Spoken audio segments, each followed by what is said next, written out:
हर महादेव। वैशाख मास महात्म कथा के 15वें अध्याय में मैं आप सभी का पुनः स्वागत करती हूँ। आइए सुनते हैं आगे की कथा।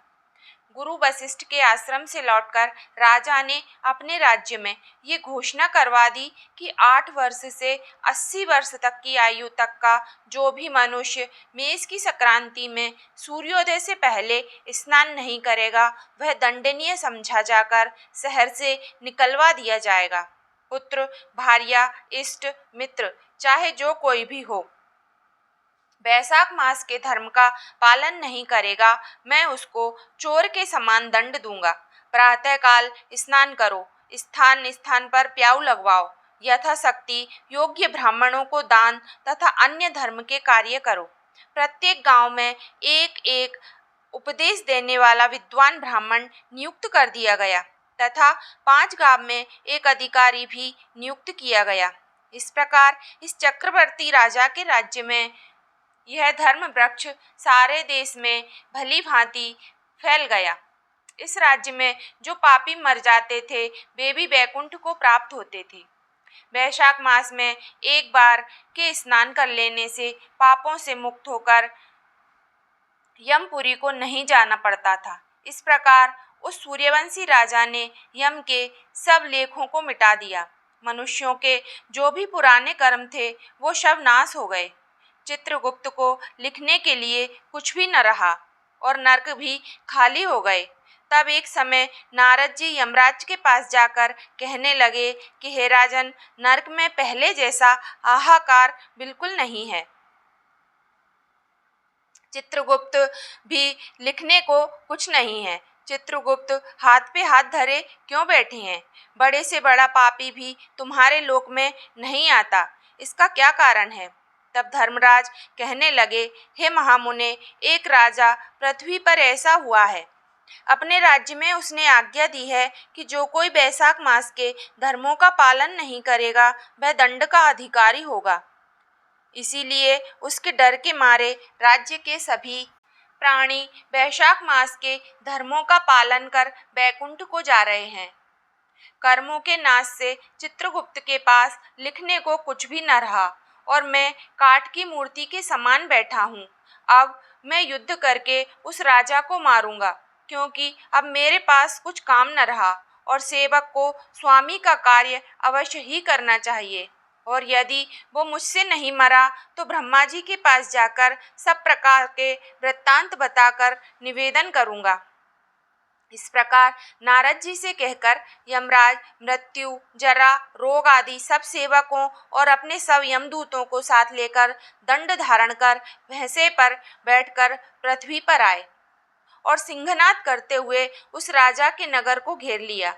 इससे समस्त प्रजा अत्यंत भयभीत हो गई। राजा ने जब सुना कि यम ने चारों ओर से नगर को घेर लिया है, अपनी सेना को सजाकर नगर के बाहर आ गया। राजा ने कुछ ही देर में यम के सभी साथी मृत्यु, रोग, जरा आदि को मार भगाया। तब भैंसे पर सवार यमराज स्वयं राजा के सम्मुख आया और राजा पर भयंकर प्रहार करने लगा।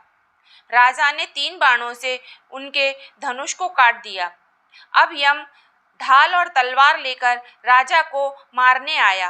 राजा ने उसकी ढाल तलवार भी काट दी और काले सर्प जैसे फुफकार मारते हुए एक बाण राजा के मस्तक पर मारा।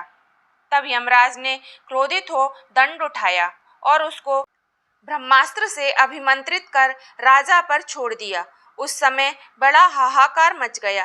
तब भगवान विष्णु ने अपने भक्त की रक्षा करने के लिए सुदर्शन चक्र को छोड़ा, जो युद्ध स्थल में आकर पहुंचा, जो ब्रह्मास्त्र का निवारण कर यमराज को मारने लगा। यह देख वह भयभीत राजा सुदर्शन चक्र की स्तुति करने लगा।